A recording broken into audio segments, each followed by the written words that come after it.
Night Callers Bigfoot Radio.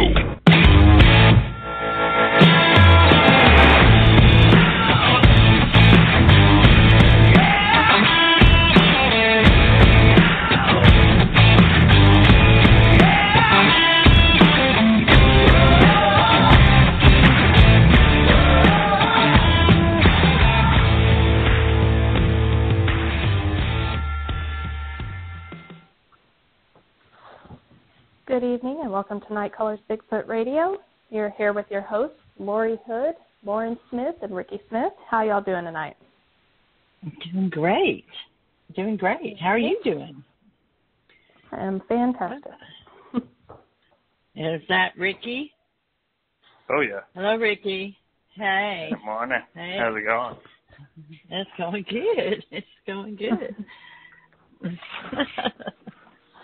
I'm glad I was able to make it on time. I had a candlelight service to go to, and it was running behind, and it was crazy, but it was really beautiful, and it all got done, and I made it home in time, and of course, you guys just got home from being out of town, so we're here.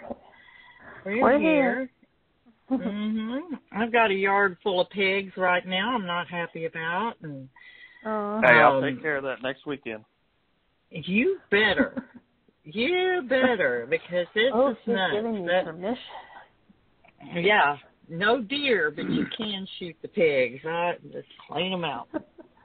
Well, tomorrow go buy a bag of corn, and tomorrow go get you a bag of corn and throw it across the yard and make sure they stick around. Oh, yeah. Well, they're just aggravating because they just get in here and they eat up all the acorns, and I like that they keep the acorns for the deer, you know, so. But anyway, any news? Anything? Y'all ready for Christmas? To be over. Yeah. Y'all are so wrong. That is wrong. Well, and they're coming to my house. We're excited about that, but Yep. Grinch 1 and Grinch 2. Okay, well, I guess I'll just have to get y'all in the Christmas spirit when you get here. Yeah. Yep.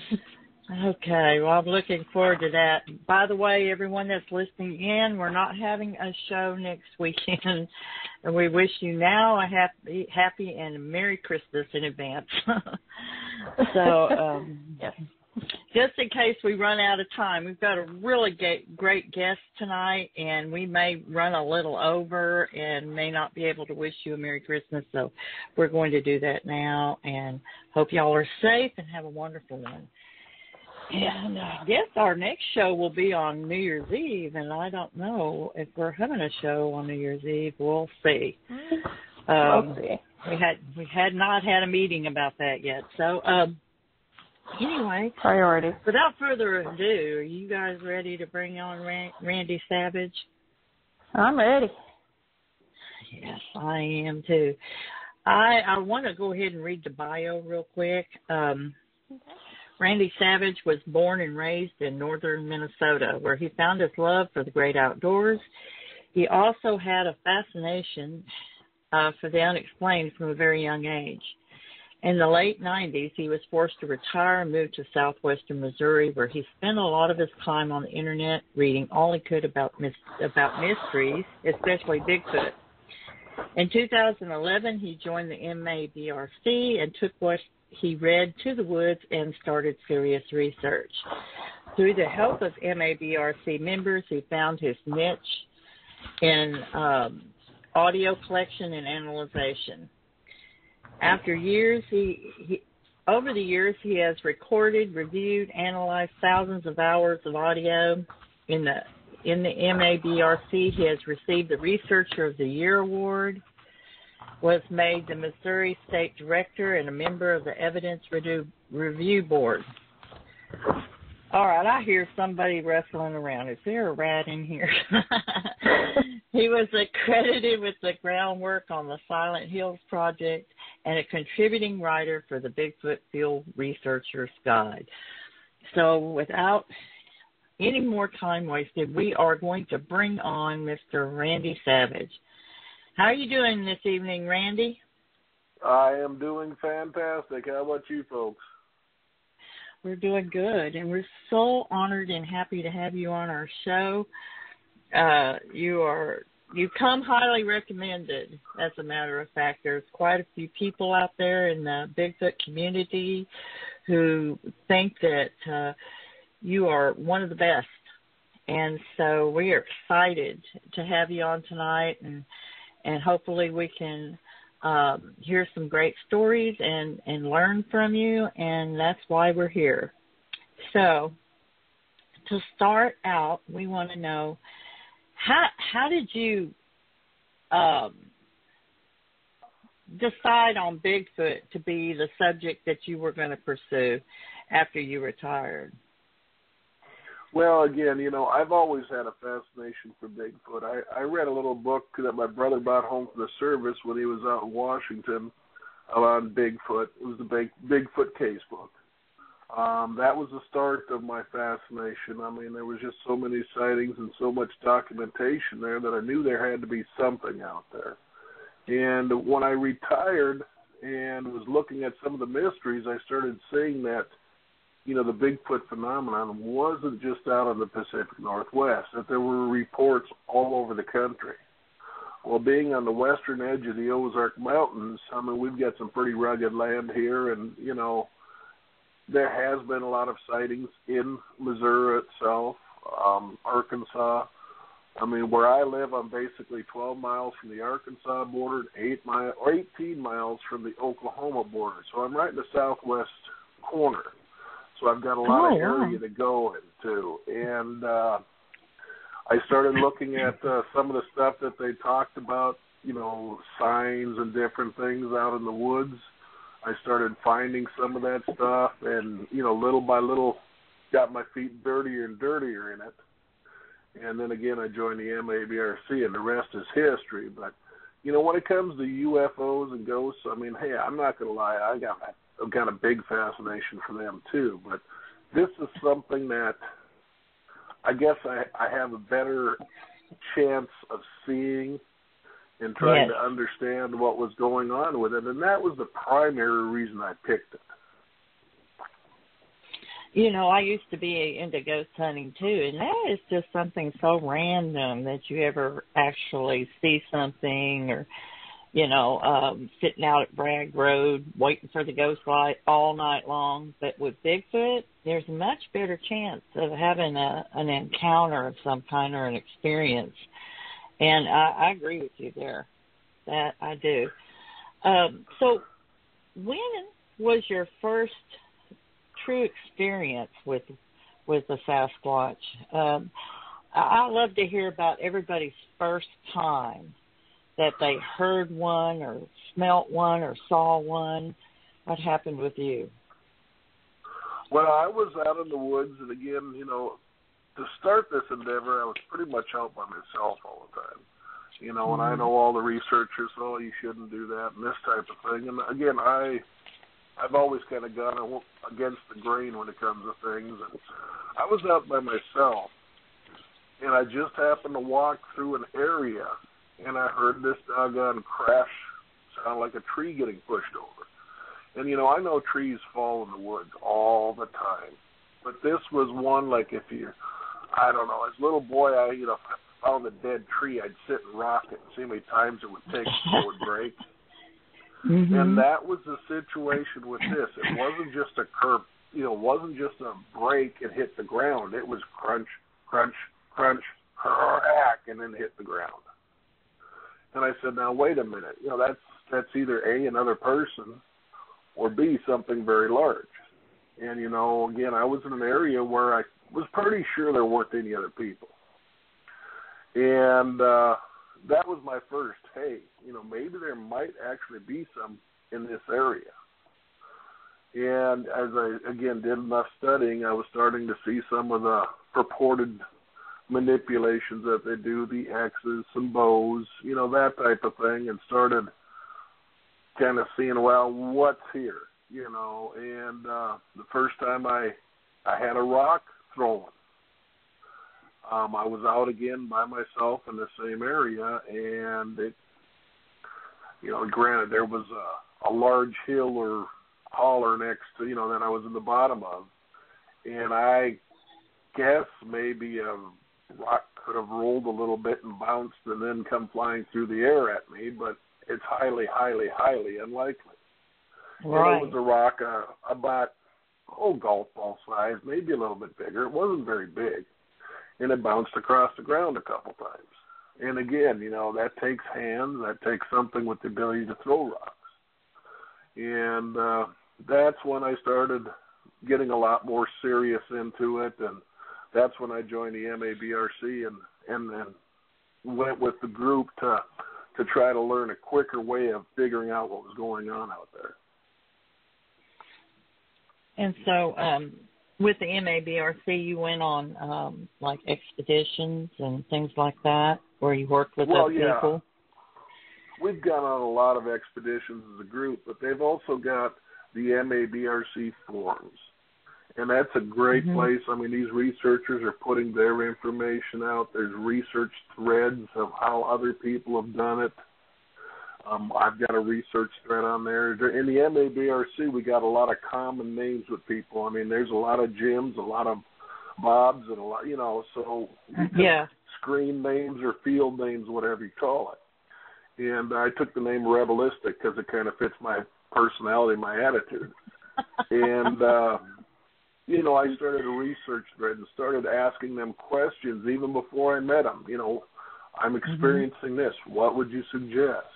And, the group was luckily a good enough group that, they were very open, try this, look for this. And, then I got together with a bunch of them, and that's when I started looking into the audio aspect because my mentor and the state director at the time was, not state director, but the co-state director was Don Stockton, and he was my mentor in getting me to build my own homemade parabolics and start dealing with the audio using the free Audacity program as a one to review audio with, so not only do you hear it, but you can see the signatures as they're being made.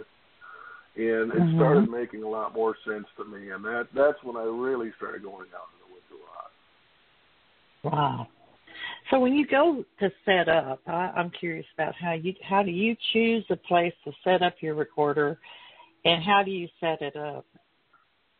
Well, when I first started this, I went into an area, the little area that I live in, the county I live in, McDonald County.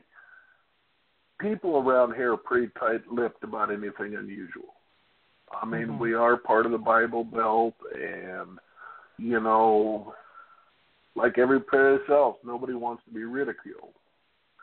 So there wasn't many sightings in this area I went to, but I was granted access to an area to play in the woods and do whatever I wanted to do. So I would go towards some of these that I thought were markers. If this is a marker, they've got to be going by here from time to time. And I'd set up an audio recorder. And to start with, it was just one audio recorder. And since then, I don't go to the woods less than about 5 of them most of the time. But, oh, my goodness, that's a lot of listening. That is a lot of listening.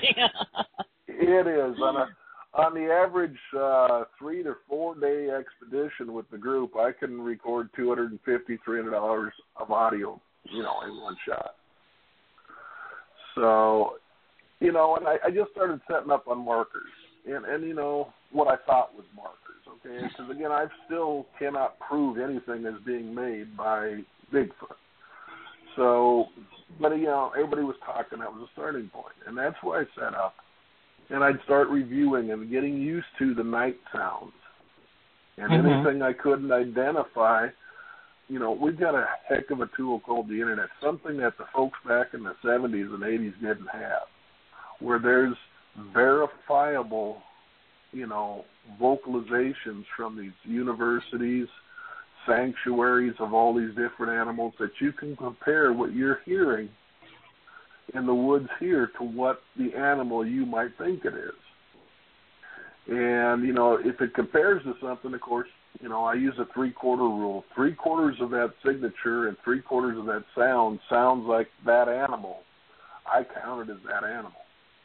Okay. And then we ended up finding these that didn't match any of them. Now what do you do with them? You know, and that's when it really started with the analyzing and trying to figure out what's out there. And as time progressed, again, I'll go into an area. My main research area right now is about, 2,300 acres.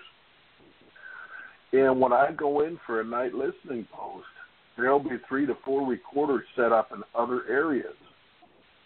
The reason why I set up in other areas, as much as I'd like to say I know when they're in an area, their patterns seem to change. Where one spot I call Scotty's, you know, it was always active in, you know, the second and third week of the month. If you were out there, you had a pretty good chance of catching vocalizations. And then for whatever reason, that changed. Well, where did they go? If you set up more than one recorder at night, if you sit and have nothing happen where you're at for listening post, if you've got 2-3 other recorders out, when you review, you start with those. Where were they that night? Oh, hey, they were some unknowns over here. So this place during this time frame was showing activity. And little by little trying to establish patterns. Even though, again, the patterns seem to be ever-changing, you can still identify where your best chance is of getting your best results by trying to correlate the patterns. See. What about visualizations? If you can determine a pattern, do you think that your chances of having a visualization would be better that way, if you can be in the right place at the right time, basically? You know, and it has. I've had limited success with that. The first time I saw one was that night in the listening post. And the reason why we were there is that area for the 2 months previous to that was showing on this week that there was something going on over there that didn't sound right, either a knock. If you start listening to how the animals usually behave in an area when there's nothing there, you can pick out when they're behaving differently. Excuse me, I'm getting over a cold, so I don't want to. Me too. I've been muting myself, so I am so sorry. You know, and the first time that I witnessed the Bigfoot, and again, I'm going to say that, but it's not a known existent animal, so, you know, there's going to be the naysayers, oh, how can you see one if there doesn't exist, you know. But we were out at a night ops area, and by that time I had taken on another research buddy, another fella that's retired and was wondering what I was doing for hobby, and he joined up with me, and he doesn't do any of the audio work and stuff, but he goes out to the woods and helps look for sign and goes on listening posts and that type of thing. And that night we were sitting around the fire, and again, for the most part, everything was quiet. I mean, we had a few possibles, but nothing to get real excited about. He got up to stretch his legs in the fall, and it was in the fall, so he was actually doing the fire dance. His front side was warm, so he turned his butt to the fire. And he turned and looked behind me with his headlamp. Now, we usually use red lights because it's a lot better on our night vision at night. And from behind where he was just looking, opposite of me, the campfire, this thing stood up. And again, it was kind of the same color as the smoke that we had in the fire, but you know, it was going. I was sitting with the wind coming from my left side, going to my right side, and it was directly on the other side of the fire. And it kept getting bigger and bigger, and the next thing I see is this big grayish, whitish gray silhouette of everything that I've heard described as how a Bigfoot looks. He was only about 40 foot from us in camp. And I told my buddy Bernie, I said, Bernie, slowly turn around and look where you're behind your chair. And as he did, you know, you can follow the beam of light just as the red light would have gotten to this critter, the thing went down and went crashing back down through the holler again. And it sounded like a herd of elephants going back through that holler again. Wow. And, you know, even though I was out looking for them, it was still one of those, what really was that? You know, I mean, it just didn't. I was trying to find a more logical answer for what I might have just experienced and seen. Was it your first time? That was my first sighting, yes, ma'am. Mm-hmm. You know, it's life-changing, isn't it? It's is. like, it's almost like, to me, when it happened to me, I thought, this is not supposed to be here, was my first thought, was this is not supposed to be here. What did you think? I mean... Well, for me it was, damn, they really do exist.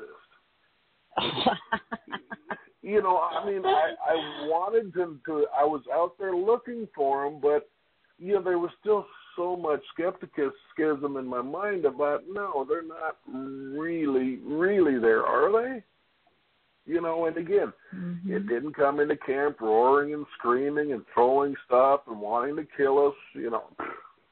It just seemed to be damn curious of what we were doing out there. Exactly. You know, it's I lost my train of thought because when you said roaring and screaming into the camp, that's not been your experience with these creatures, has it? That they're aggressive or, I would have to agree with you. But, you know, a lot of people out there that make them out to be monsters and violent and aggressive and dangerous and everything else. And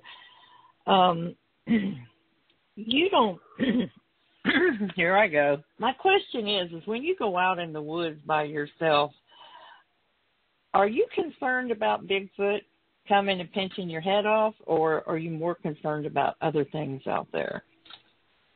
Well, first of all, again, especially with me being by myself, when I'm out, I use a walking stick, so I don't walk that well. I always take a sidearm. But again, it's not for the Bigfoot. It is for the other two-legged that might have ill intent. We do have, you know, cougars around here. There is an occasional, not so much in the area I research, but not too many miles from me, feral hogs are a big deal. And those things scare me. You know, when I first started this, you know, after that first sighting, you know, I was shook for a while. And for a while, I sat around the campfire armed and all that. I'm not going to lie about that. But as time got along and more of these subtle interactions started, again, I don't have any worry for them. I have respect for them. You know, one thing that I've always done in my research area, and my research partner, he agrees, you know, we go into some of these areas in old logging trails. So they're rough, but, you know, they're still man-made trails, if you will. And during our night ops, if we decide to take a walk, we stay on man-made trails. Yes. We don't venture into the woods, into their domain, if you will, during the night. During the day, game on. I mean, I'll go anywhere looking for, you know, for possible signs and, you know, possible evidence. But at night, I make sure there is a boundary between where I will go and where they can be safe at.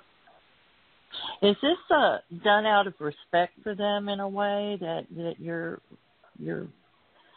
what is the purpose of, you know, because a lot of researchers do, they go barreling through the forest. That's how they do their night research, is they put on those headlamps and head out.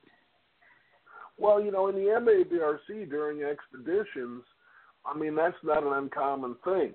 But in my research area, I adopted early on, and I guess in some ways I was trying to think in my own mind of how I could build some trust with them, that they could be safe around me. I wasn't a threat to them. I wasn't, Yes.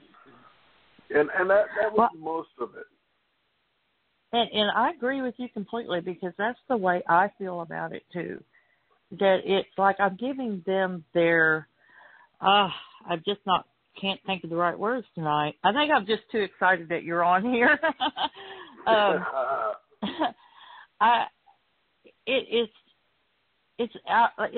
For me, it's respect. That I'm respecting their space, and I'm not trying to, because at night is when it's their time. And during the day, it's our time. And but then again, we look at human nature. I mean, if a kid gets through your yard in the middle of the day where you can see him okay, does it bother you?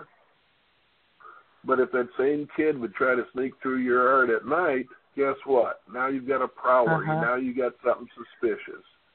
And again, I'm not trying to equate them with humans.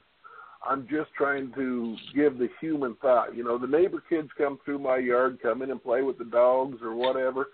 During the day, I don't care. But at night, that's a different story, because then my guard is up, if you will, because I can't see as well. I don't know what the intention is during the day or at night when I don't know, who it is or what it is.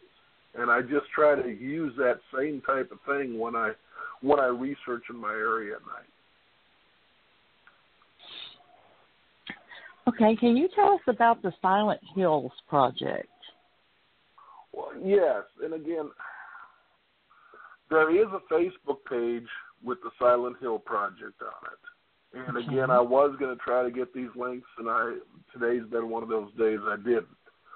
But what the Silent Hills Project was back about 4 years ago, I caught at a camp recording one night what for me is definite proof that something in the woods mimics people. I was telling a story to my research partner of when I first thought I heard what could be a mimic. And once I knew that in my own mind that they were definitely mimicking me, it went game on for me, because now I can mimic them. And what I did was I went and got a pickaxe handle, hickory handle, and when we'd hear knocks, we were going to start returning knocks. When we'd hear what we suspected was their vocalizations, I was going to try to mimic those vocalizations. Well, again, the way I set up, we had a camp recorder, but we also had a recorder. Well, as the crow flies, it was probably only half, maybe 3/4 of a mile away. But as the road goes, it's 2.5 miles to get there. And that night, it was completely dead. We had nothing going on. So before we left, I told Bernie, I said, I'm going to give some howls, and then I'm going to take this hickory stick, and I'm going to hit 3 different kinds of trees to see which one sounds better on the recorder. Not only the close one at camp, but the one away. Because, I was always under the assumption that these knocks were long-distance vocalizations. I had read that. It was my understanding. I didn't have any doubt, reason to doubt them. Well, upon audio review that night, that recorder that was, again, between half and 3/4 of a mile away, my howls came out real nice. But I hit 3 different trees 3 different times, and none of those knocks were picked up. Wow. I could not hear any of them on audio review, no matter how much gain I put to it. That sound didn't travel that far. So I brought that up to the folks in the MABRC, and during one of our expeditions, Memorial Day expeditions, we had apes group, the Arkansas Primate Evidence Society, with us and we got decibel meters, we've got, the plastic percussion blocks, we had my trusty wood knocker, and we even had a call blaster set up. And we would set up ever so many feet and see, if we could hear it, if it would register on the decibel meters and this and that, and to see how far these things went. And even some of the older, more seasoned researchers in the group was shocked at how close you had to be to actually hear those unless you were really, really listening for them. It came up that if it's much over 1,000 feet, you're not going to hear a wood knock unless you are really, really quiet and listening for it. How interesting is that? And his call blaster the guy that had the call blaster set up is Robert Swain. Again, he's known for his Laugh Squatch comics, and he is the founder of the Apes. His call blaster set that he uses in the woods on a regular basis, much over 3/4 of a mile away, you couldn't hear it. And I'm not how saying is that? Well, explain the tech. How is that? But if a person vocalizes, it can be heard, but a call blaster can't. Well, the call blaster was using a lot of different ranges of vocalization. You could hear parts of it, but not all of it. The lower tones seem to travel a lot farther than what sharp, high-pitched noises do. And, you add the foliage. The big thing that we found out was it wasn't so much the time of the year, but the ambient noise. In the summertime, Memorial Day, all the bugs were out, all the tree frogs, and even during the day, there's a lot of that noise out there. And it's amazing of how much sound gets covered up by that. Yes. But the Audacity program can't pull that out, really. What do you think? Well, no, you won't. Even if you do apply the filters. Audacity is a great program, but Audacity was set up for a studio program. In other words, a soundproof room where you could do recordings and do all sorts of good stuff with it. There is no software out there that's set up for outdoor audio collection. We just make do of what we can as best as we can with what we got available to us. Yeah. And, we could apply some filters and clear out some of it, but it still doesn't carry as far as what we thought.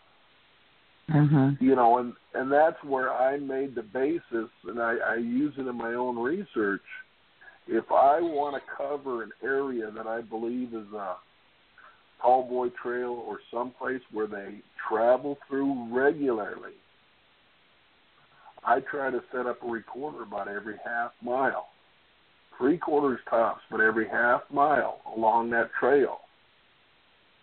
Because again, a half mile away, if there's a vocalization, you might not hear it on the first one, but you'll catch it on the second one or the third one. Yeah. And now you can kind of use the recorders as zooming into where would be a better place to set recorders next.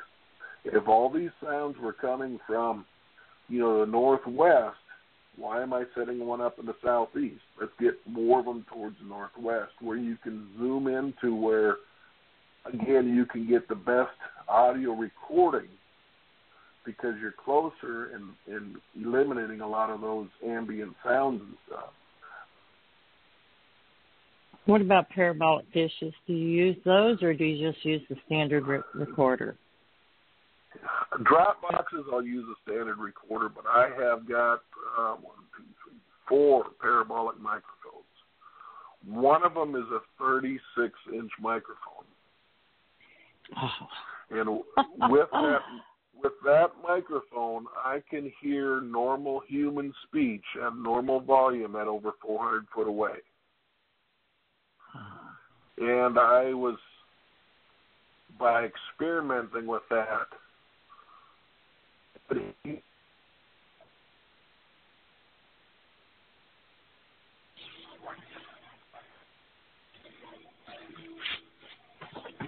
Hello? so that one. Okay. Can you hear me, Randy? Hello? Okay, Randy, you are breaking up. I don't know if it's on my end or... No, it's on his end. Oh, it's on his end? Okay. Okay, Randy, you moved out of your good spot. Can you go back to your good spot there? Well, I'm hoping so. These cell phones, you never know about them. I know. I have the same problem here. I do. That's why I said, is it me? Because it usually is. Is it any better now? Is it any better now? It is. It definitely is. Now, if you could just repeat the last 3 or 4 sentences. Well, again, I've got a 36-inch parabolic. And I have done some field testing with that where I can get vocalizations from coyotes at over 5.5 miles away. That one really reaches out and touches cities. However, it is a big unit. It's not something that, if you want to put it in the middle of the woods, you're going to need someone with a four-wheeler to help you, that type of thing. And I need that on top of my house. That's why I need that on top of my house. Yes, sir. Oh, I bet that thing's pricey, but I'll PM you about that later. Well, I make my own. I don't buy. Oh. Part of what in any group, and even with you folks, all this stuff comes out of our own pockets. It does, yes, it does. There's we no don't funding get paid for this. Yes, so, I know. When I learned from, again, Don Stockton how to build parabolics, I just went out and, okay, I'm going to start building my own. You can do it with something as easy as a big old mixing bowl or whatever. I've got some 16-inch ones that I've made out of mixing bowls. Are they as good as a true parabolic? No, they're not quite as good as a true parabolic. But you know what? They're still a lot better not having one. Yes. Yes. You can still track sounds with that like nothing else. Now, again, the disadvantage of a parabolic is it's directional. Yeah, that's true. It is. If you've got it out in the woods and you've left it over there for 4 or 5 days, something could have been a quarter mile behind it and you wouldn't have picked it up, where you were picking up coyotes, 1.5 miles ahead of it. So there are pros and cons to using those type of things.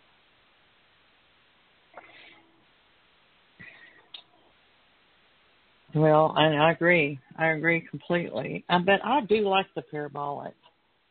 Simply because I like to reach out. So at the beginning of the recording, I always state do you do this? The date, the location, the temperature, the moon phase, the direction it's pointing in, and everything that I've got is time-stamped. Date and time stamped. I mean, the Sony recorders I use do that automatically. The H2s that I use do that automatically. But as far as directions, if there's a reason why I'm pointing it there, you bet. And again, it might not be a direction so much as I've got silly little names for the different areas that I do night listening. All researchers do. I can say it's that tired ridge pointing to Spook Ridge, and I know exactly what I'm talking about. Or I can have it on Log Trail 2 pointing at Pine Ridge.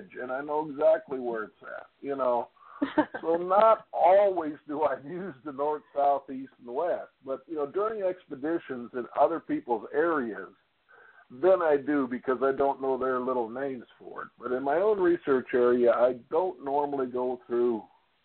And again, when I've got a time and date stamp, if I'm wondering what the moon phase was and all that, I can just reference it on the computer after I've gotten home.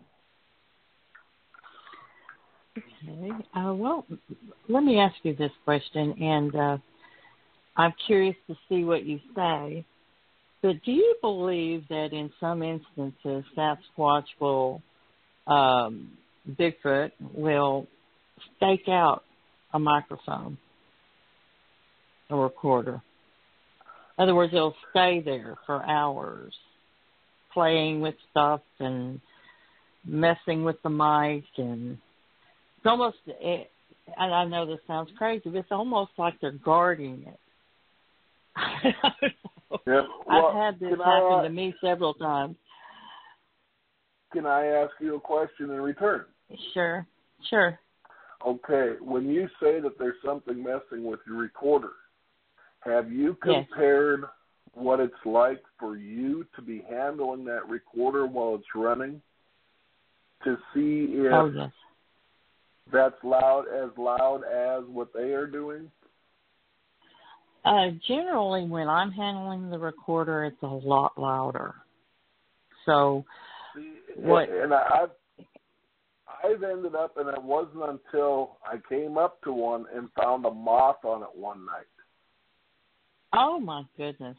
I use external microphones on my drop boxes, and there was a moth sitting on the silver of the silver coloring of that microphone. And it was moving around. It would flutter its wings a bit, but it was so close and so long. And if I wouldn't have seen that night, again, it really, to me, was sounding like something was messing with my recorder. Now, if you've got something that you can hear something walking up to it first, then I'm going to say we got a touchdown. But if recorders, and I wouldn't. And I wouldn't have said it if I didn't hear something walk up, if I couldn't hear breathing, if I couldn't hear, all the, and I actually have heard them sit down. And this is just in one area that I've recorded in. I haven't ever heard it anywhere else but this one place. Okay. And I don't really know anything more to say than that, but to me, I'm thinking they're staking it out. That's what comes to my mind when you're listening, and you almost become that recording. You understand what's going on when you're listening. You know what I'm talking about, right? Yes, and the context starts coming out, yes. Yes, and so you know that's what you're hearing, and you can almost tell what they're doing, and it starts to come alive in your mind. And so, I don't know. I just was curious to see if it's ever happened to you. Was this a random place? Actually, it was in a national forest, and it was an area that we go camping at regularly. But it didn't matter where I put the recorder in that area, I got the same thing. One time I put it down by the river, I got the same thing. One time I put it outside our camp, I got the same thing. One time I put it just a few feet down from our tent, and I got the same thing. But it was all in the same general area. And I don't know if I was the same individual or different ones, or I have no idea. It was just odd. Yeah. So. Well, I have had some stuff mess with my recorder. And again, some of it, you could hear a walk up to where I'm 99% sure it was the critter we're looking for. And, just with what you're talking about, if it's used to having people at a campground, hey, this person brought this out and dropped it off in the woods. What is it? I think that part of the Achilles heel of these critters is their own curiosity about us. Uh-huh. And if we find something's important or we mess with something, maybe they're trying to check it out to try to figure out what's so important about it. Yeah. You know, we've got, again, that one listening post area we call Scotty's. We had a lot of activity there, so we were there for quite a while. And even though I cannot 100% guarantee it wasn't people, it would be highly unlikely it was people, but we would have sticks about the size of a walking stick leaned up against a tree the next time we come out there. That wasn't there when we left the night before. We come out there one time, and there was a pen and a lighter sitting on top of the burn pit that we use. Huh. Well, what about your recorders? Are they hidden? When you say they're in boxes, is that just to protect the recorder? Or? Yeah, that's to keep the elements away from it. All right. You know, they're just in a little soft side. I found them at a dollar store for $1. They look like they'd fit my Sony recorders. I bought a couple. They do. And again, it's just a way of keeping the recorder from getting, you know, dew and, you know, stuff like that. Yeah. You know, it's just a little rectangular box that I hang with a string in a tree someplace. I mean, I don't go about hiding it. I found out a long time ago I don't like putting them on the ground because then all sorts of sounds come in there as the bugs crawl over it at night and whatever. And, you know, the armadillos push it around and, you know, that type of thing. Armadillos are so noisy. You know, almost sounds always. Like if you're, yeah. What does it sound like to you? Like elephants. They can sound like elephants coming through the woods. Yeah, if it's making that much noise, it's an armadillo, and it's just a little creature, and it's hard to imagine they make that much noise. Let me ask you something. Have you ever heard anything on your recordings that you really could not explain that just completely blew you away? Yes. That is kind of a real raw, open-ended question there, but... You know, I've had rock-throwing incidents while I was out in the woods. In fact, I've got a rock sitting right here on my counter that was landed on the top of my truck one night when I was sitting by it. And the noise that was going on in the woods during that time, and again, I panicked. Things got worse. Then the rocks started whizzing between me and the windshield, and I was standing at the front tires, and I got on the radio and called my other research people that were with me to get them back there, because at that time I thought I was being attacked. Right. I have picked up what sounds like metallic sounds in the middle of the forest that there shouldn't be anything out there. Almost like something was throwing rocks at an old farm rim, old tractor rim type situation. I've heard that myself. I couldn't explain it. Yeah, you know, and again, with the woods that I've got, you know, the hills and the hollers, I mean, throughout the years, people dumping and rolling old tires or whatever. I mean, bottom one of them hollers could be a doggone rim and something throwing rocks at it. Mm-hmm. I don't know. I'm not in the shape to get down the bottom. Well, getting down the bottom ain't no problem. It's getting back out that I just can't quite get done. Oh, my goodness. And I also did the one time have a grunting incident that happened around my truck. Excuse me again. I'm sorry. You're fine. Do you need a drink of water or something like that? I've got some here in front of me, so it was just one that snuck in on me. And I don't know what to make of it. In fact, it took me about a year before I really released anything on it.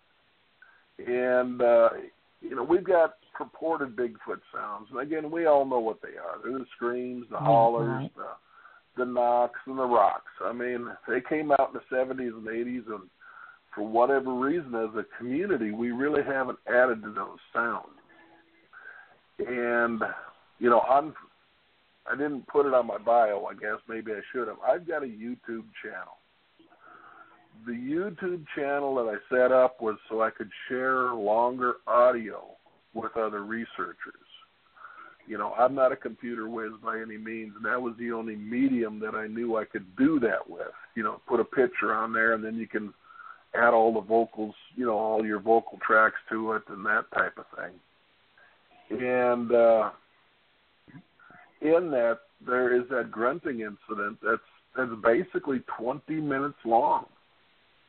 Where as soon as we left the truck, so my research partner, his little granddaughter, and I were out that day. We went into one area, completely misidentified some sounds, and thought we were getting close to trespassing on somebody's property. Got in the truck and went about 3/8 of a mile down, but we were half a mile from the truck before we drove that far.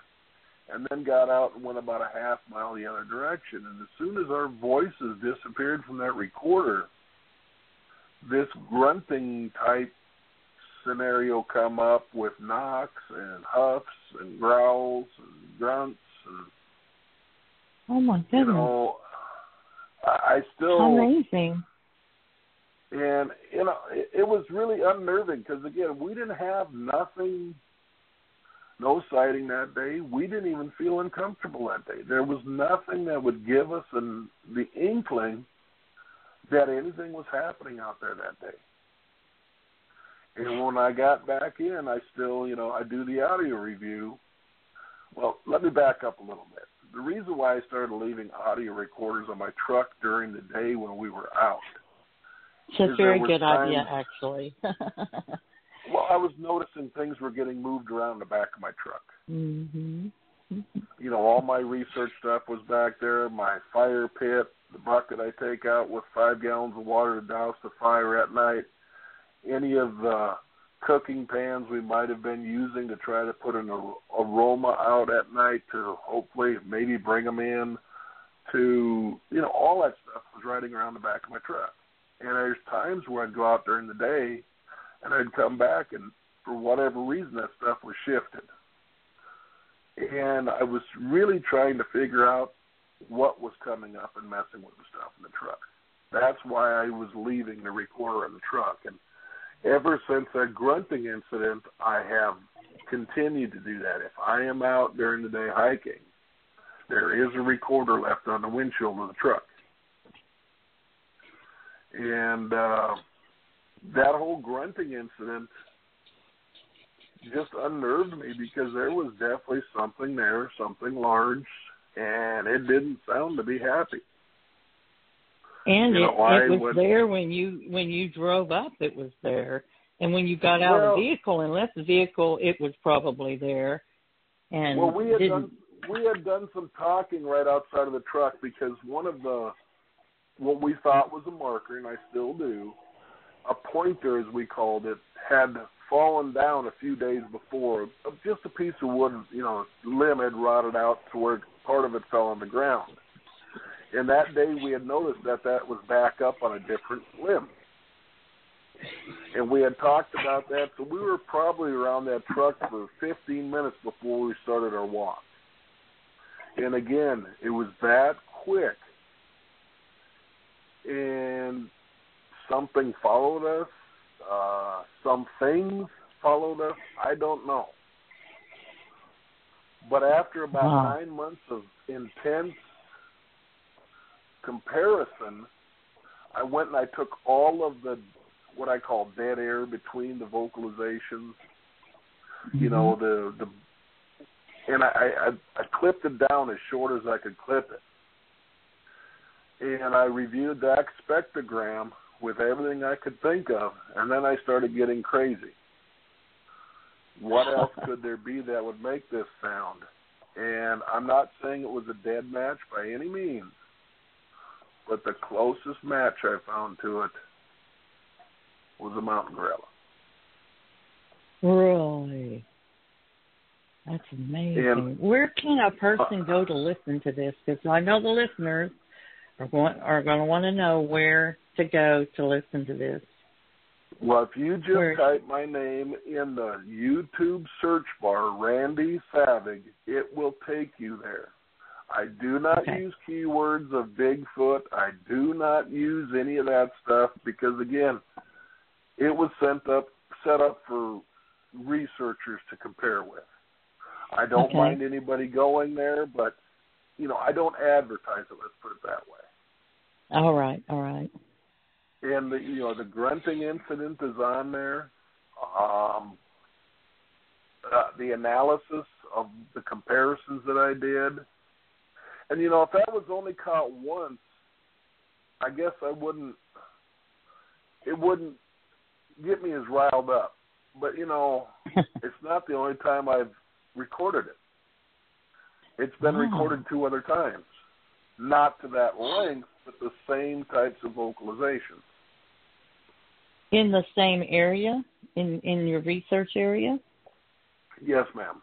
Yes, ma'am. Oh, wow. Wow. Again, according to what, the reading of the one that I did the comparison with the mountain gorilla, that's a highly aggressive vocalization. That's right before the crap's going to hit the fan. Mhm. But again, the thing that still has me so mystified, I guess, and that's the wrong word to use, but I ain't real smart to use big words, so is we didn't have any confrontations.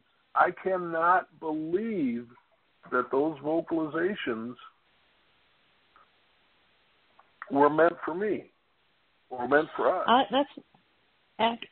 I agree. I think it may have been. Did it sound like one individual or more than one? Because there's not, with these Sony recorders, they do not have a 360 surround sound type situation. Mm-hmm.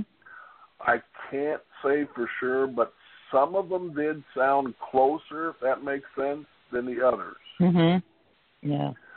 So if I had to make a guess, there was more than one. You may have rolled right up onto an argument. And I mean, it's possible, maybe a territorial dispute. I don't know. Yeah. I'm not going to sit here and do anything but speculate because I don't know. I mean, if I would have reviewed that a few days earlier, because that was before the weekend. We had the weekend, some things to do. It wasn't until the mid of the following week that I reviewed it. And I went out there, but I couldn't find no disturbances in the ground. But again, a week later, you won't. Nature will recover itself. I can't tell you how many times I have been to an area and I've done calls. And do you do calling? Have you ever tried doing that? Just doing calls? Well, I always let them start it. Okay. Well, I've been to an area and done calls and get nothing. I mean, it's just dead quiet, nothing. I don't feel anything. I don't hear anything.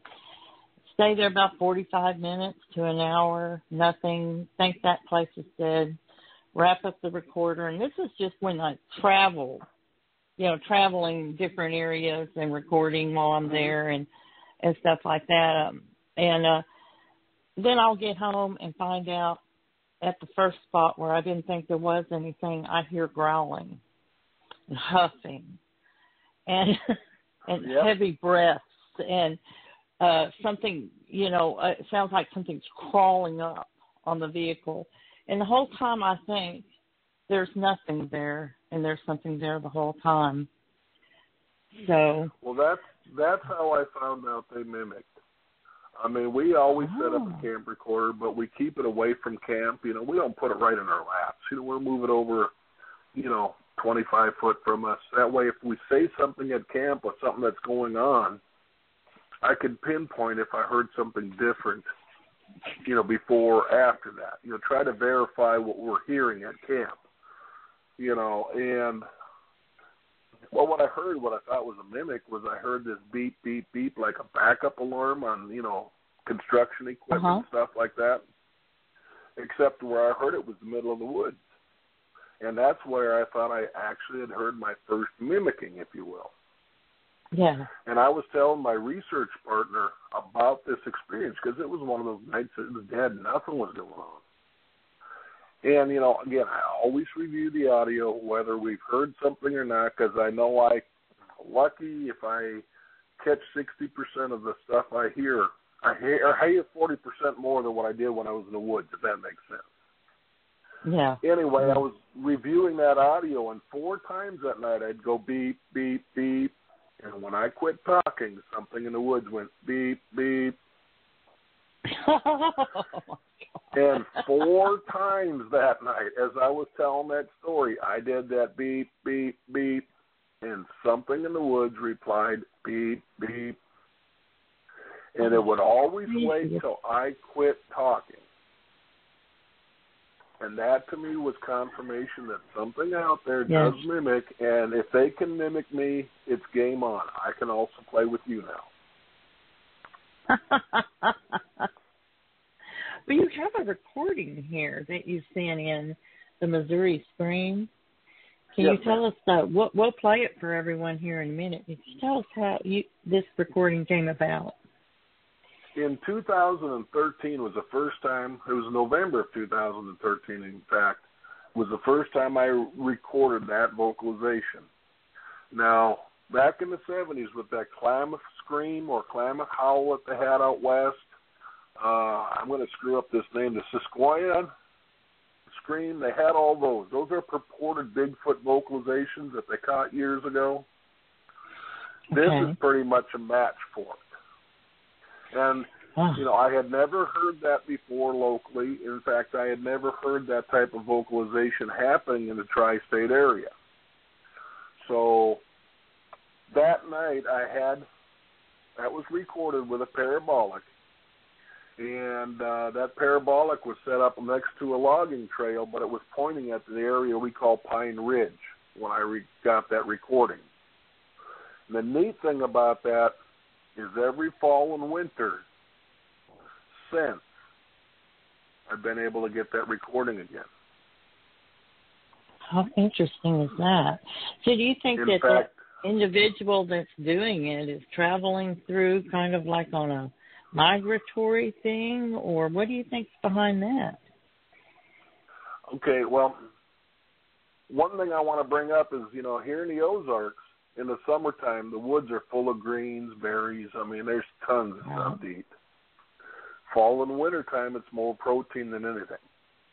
Right. After I had recorded this for the 3rd year, I did a write-up for the Bigfoot Field Guide, which is also on Facebook, and they've got a blog spot and all that. I did a complete comparison of what might these purported Bigfoot vocalizations mean by comparing them to what do the primates do.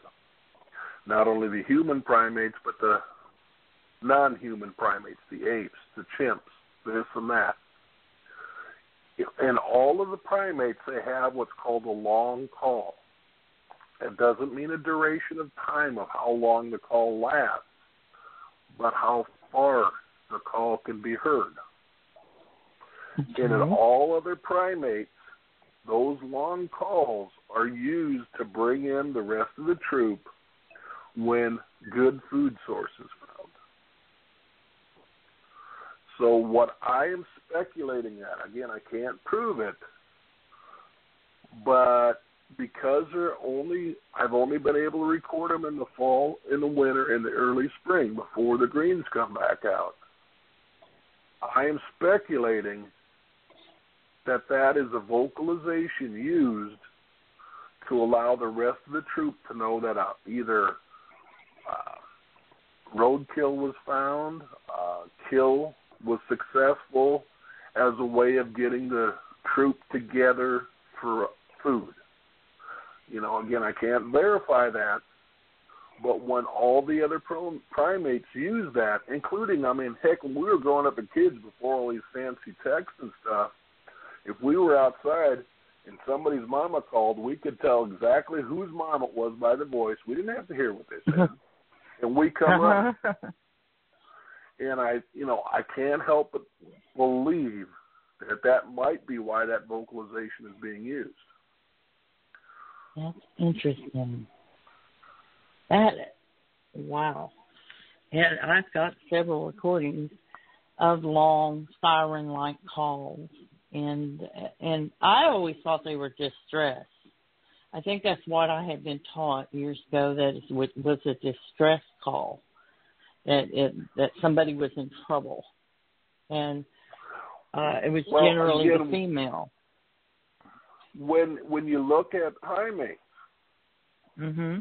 I mean, if they're a distress call, it's more like a scream rather than a howling type, and it's usually more brief, if you will. In other words, the distance might be there, but it's a shorter. Kind of like when a little girl screams outside when she gets startled by a bug. Same type of thing. It's a loud, but it's not. It's a quick vocalization. It's not a long, drawn out like that. Well, how about we play this recording? Hey, that's good for me. Okay. But you know what? Before we do, that is just fascinating how you've done that correlation. In the beginning, years and years and years ago, we used to do comparisons with like the hylobasilar, the different monkeys, and because we were getting big vocalizations that sounded like the hylobasilar, the way it peaked up and came back down and things like that. So we were comparing them to primates, smaller primates, not so much the gorilla. Because it's interesting that is still being done. So there's got to be something to it. It's got to be. Anyway, let's play this Missouri Scream, Randy. Okay.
Wow. Okay, I know there's an owl in there, and then there's... Yep. And I had to turn it down a little bit because Blog Talk does not like recordings, and it kind of distorts them, which upsets me greatly because I like to play my recordings on the air. But I noticed that if I took the volume down a little bit, it seemed to clear up. But go ahead, Randy, and I'd like to play it again after you get through saying what you're going to say. Well, that would be fine. And again, that is also on my YouTube channel. Now, again, I don't know about other audio researchers, but I always wear headphones, and all of these recordings will come out much better on the YouTube with headphones on than over speakers. Yeah, I agree with that. But this is a very good recording, even without the headphones. It's very clear. It's a very, very good recording, and I'm going to play it again.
You know what's interesting about this, Randy, is that it does it several times.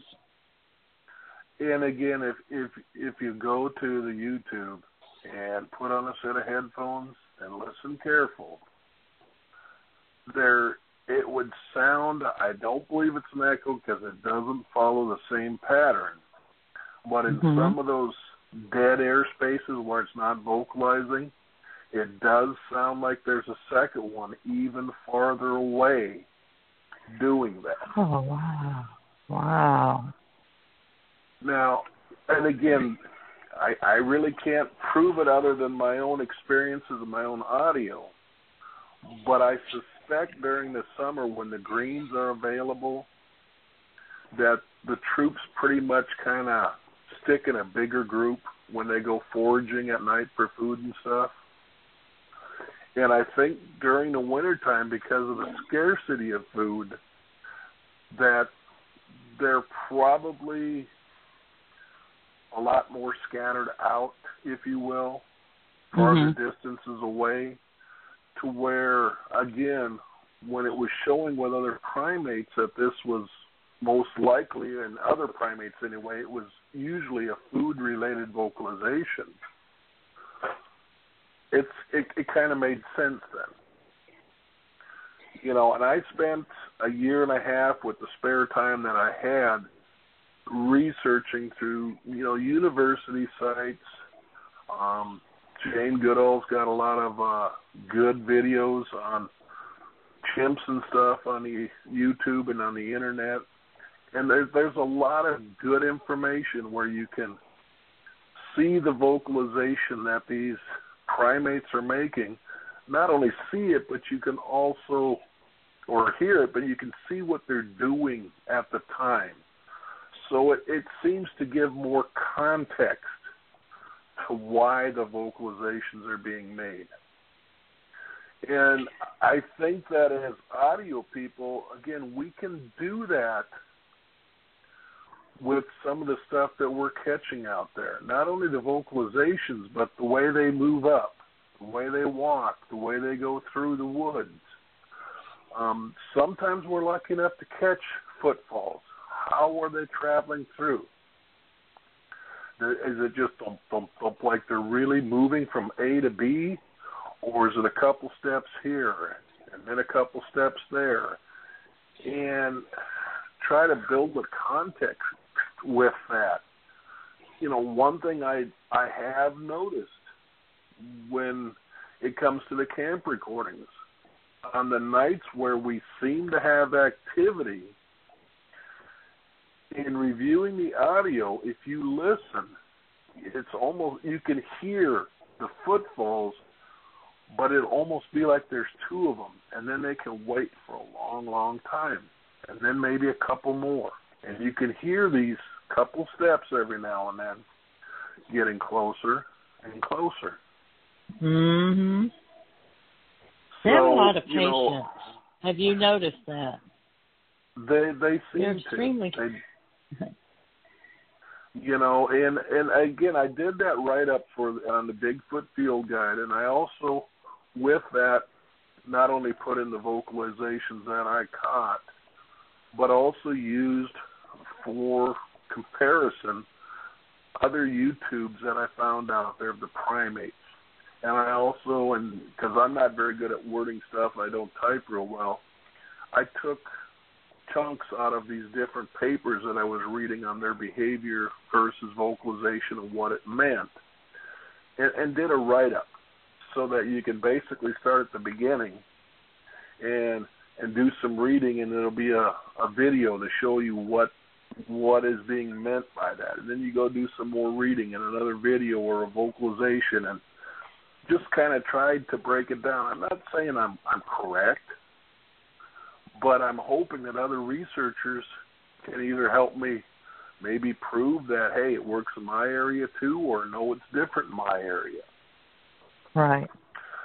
And that was the whole intent of putting that out with the Bigfoot Field Guide, was to try to get other researchers to help in participating to find out what's going on with these vocalizations. Because like I say, most of the vocalizations that we are comparing to is stuff that was recorded in the 70s and early 80s on the old cassette recorders and reel-to-reel. I know, I used to do cassette. You know, there was the howls, the screams, the knocks, and the rocks. I mean, and that seems like it's the only thing that people want to listen to. They only want to hear the howls. They only want to hear the screams, because those might be Bigfoot. They only want to hear what sounds like knocks. And then, of course, you know, they've always been known to throw rocks. So, but we've never really advanced from that spot. And I think, you know, if we're going to be seriously looking at trying to prove the existence of these things, we've got to start adding to that data. Absolutely. You know, I guess that's kind of where I'm at with all this. It isn't, I've seen them, okay, they exist. But I can tell you I've seen them, and you're going to say, yeah, okay, just like I did with people. Until I see it with my own eyes, I wasn't, even though I was out looking for it, I didn't know for down in my heart that it exists. You know, and I can't even get my own kin. I got one that asked me if I find Elvis too. You know, I mean, that's all right. Yeah. You get a thick skin after a while and you just laugh right along, and yeah.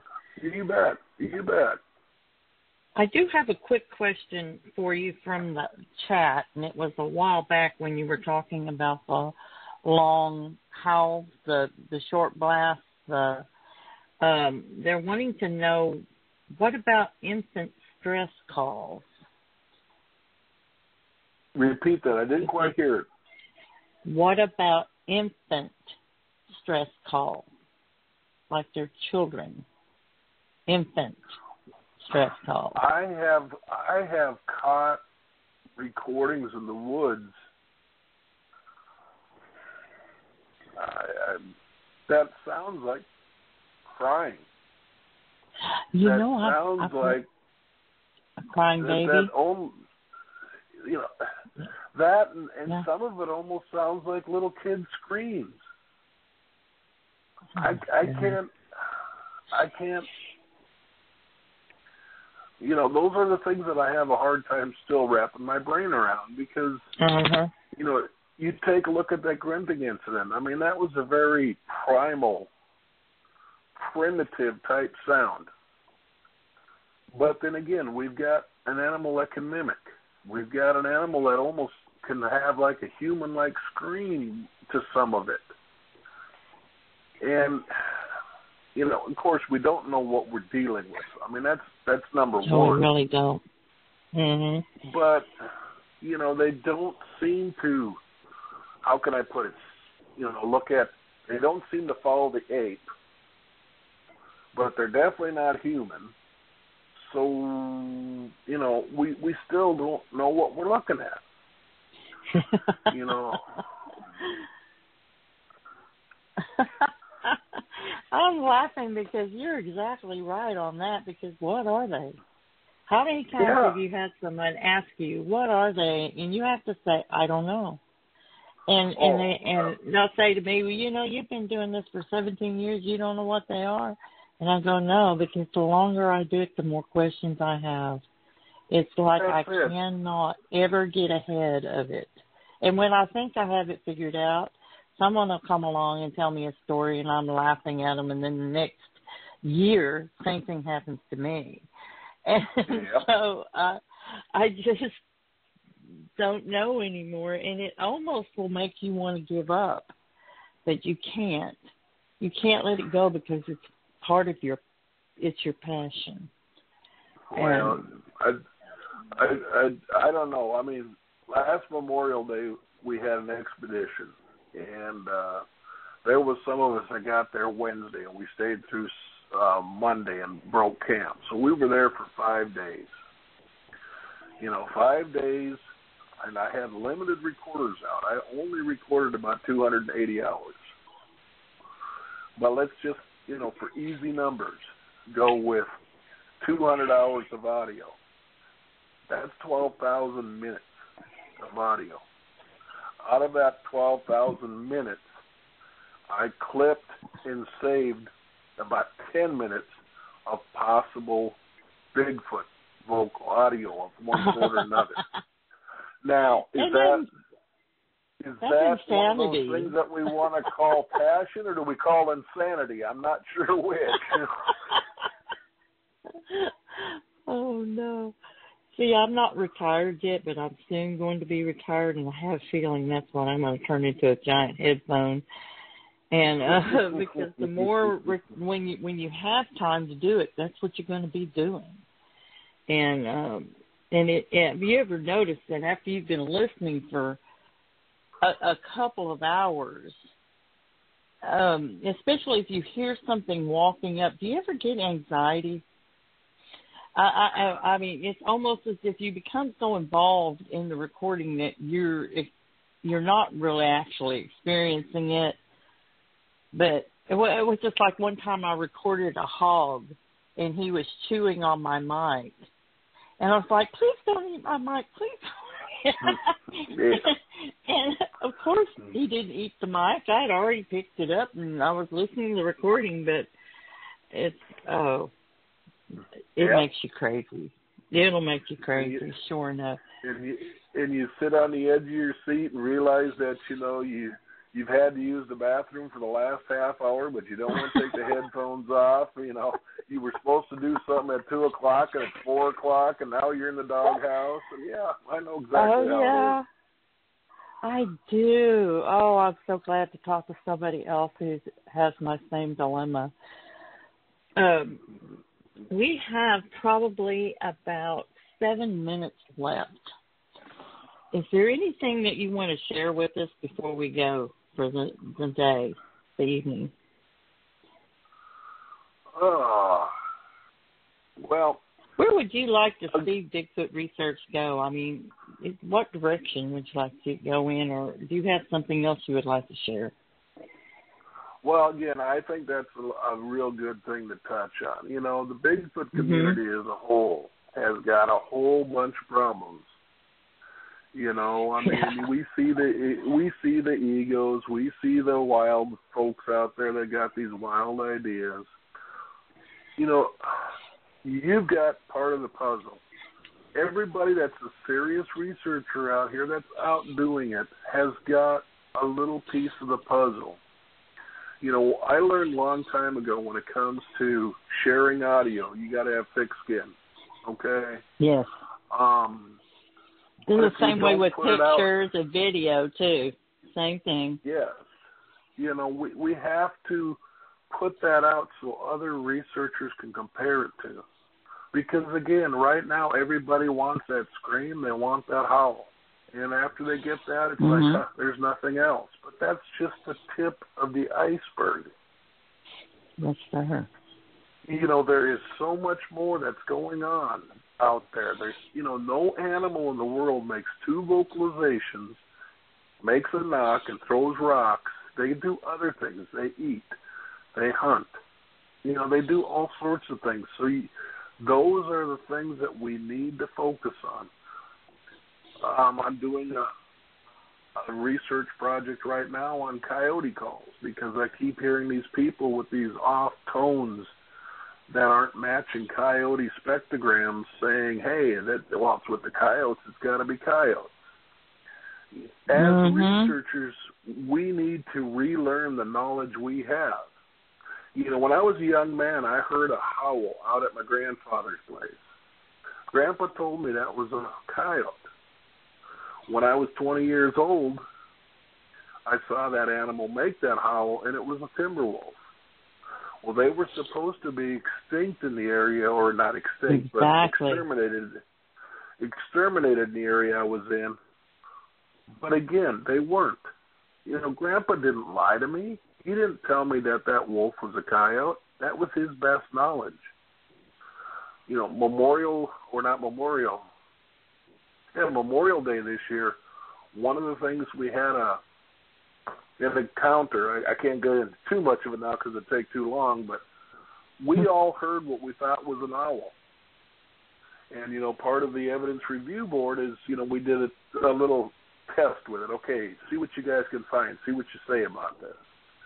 And I, you know, being a good, diligent researcher, I'm going to find out which owl that we thought was mimicked, and then the vocalization changed so we knew it wasn't an owl.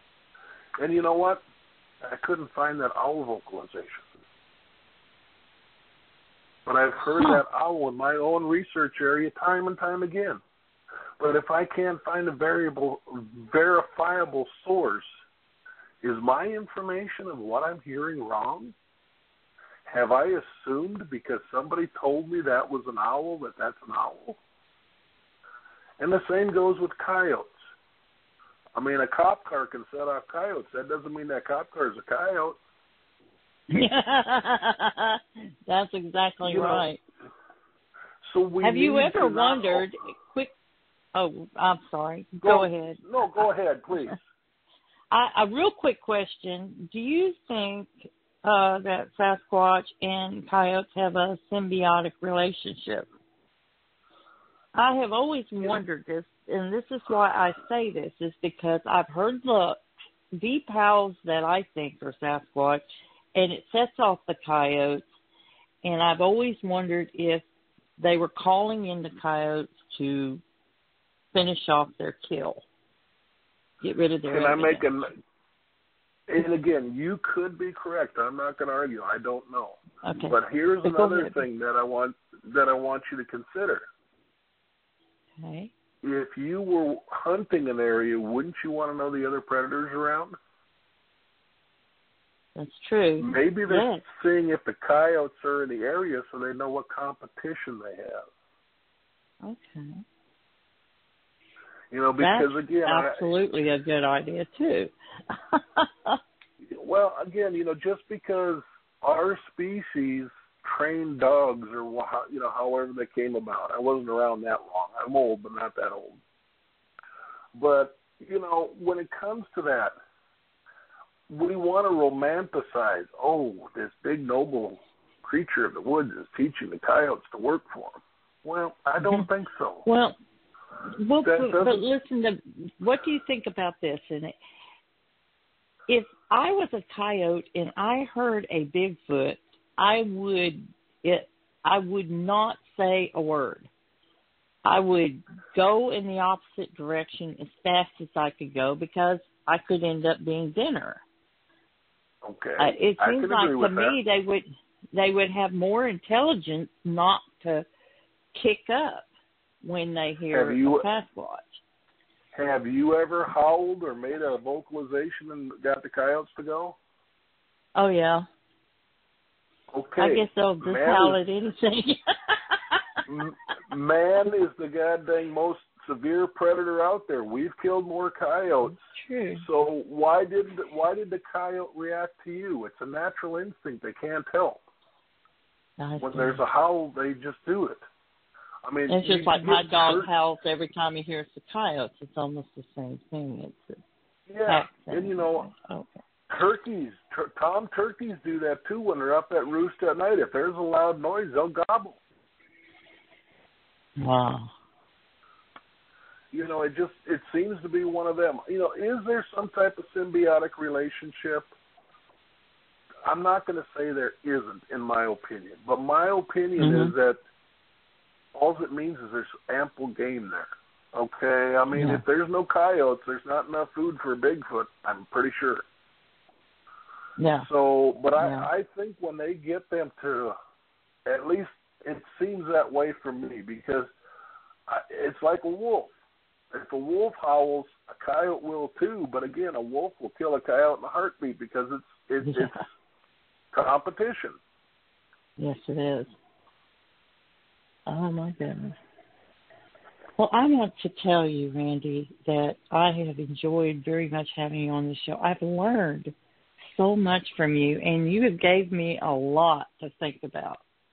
A lot.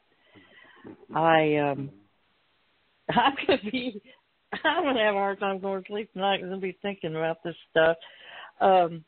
but thank you so much for coming on. And it's been my pleasure. Well, it's been our pleasure, absolutely. I wish you a Merry Christmas. Oh, and you guys too. Do you have any websites or anything that you would like to tell anybody about before we go? Well, again, anybody that'd be interested, again, my YouTube, like I talked about, just go to the search bar and put my name in it. The MABRC forums is where I keep a written log of my research from day one. If somebody be interested, the MABRC.com. That's also the one that would get you the Bigfoot Field Guide. On Facebook, there's the MABRC public page. That's where that Silent Hills project is, if anybody wants to look at that data and try that experiment in different parts of the country, so we know it's not just in this area that works. That's about the only thing I can think of. I mean, we do have a Bigfoot symposium. Okay. Yes, they do every year. Just had one recently, didn't you? Yes. Yep, we had it in October. It'll be in March this year. We're going to switch it to the spring because the fall is just too much fun to be in the woods to be. Absolutely. We've switched it to the spring. Okay, and I have one more question. If someone out there is a researcher and they have a recording and they would like to have it analyzed, do you have a suggestion of who they may can contact to have it analyzed? Well, there is a group on Facebook again called Beast. Yes. Mark Newbill and them do some of that. I mean, I don't have a problem looking at other people's recordings, but I've turned a lot away because if you got to do your homework if you want someone to listen to it. You know, I had people sending me barred owl calls saying, "Is this Bigfoot?" Well, you know, I've got thousands of hours that I've listened to, and I've always got my own stuff on file that I'm trying to catch up with. I don't have a problem listening to what people have got, but, you know, come on, folks, do your homework. There's a lot of ways you can compare your sounds on the Internet. Use that Internet. It's a good tool if you use it for research. You know, and then if you got something that doesn't match anything, there's a lot of us out here that would love to hear it, and we'll give you some opinions on it. But, again, we don't know exactly what vocalizations they do either. So, you know, don't tell me I'm an a-hole because I say, you know, I don't know. It could be, but, well, if you don't know what a Sasquatch sounds like, what good are you? Well, sorry then, you know. It's a rough world, isn't it? It can be out there. It can be. But I tell you what, you're one of the good ones. So, again, thank you again for coming on. And I think we better say goodnight before they shut us off. Well, again, it's my pleasure. And, again, down the road, you know, give me a shout if you want me to come back. I sure would. And I hope you will. And, yes, we're definitely going to have a part 2. I think we're going to do it a little closer to the symposium. So then that way you can do 2 things. You know, you can remind everybody about the symposium and when it is. How about that? Will that work for you? That'd be fantastic. Okay, then. Well, happy squatching to you, and try to stay out of trouble. And thank you for coming on. You bet. Thanks for having me. And you all have a great evening. All right. You too. Well, everyone, that's a wrap. And Merry Christmas to everyone out there. And we're going to say goodnight. And I guess Lauren and Ricky are probably asleep because of that long trip. So good night, everybody.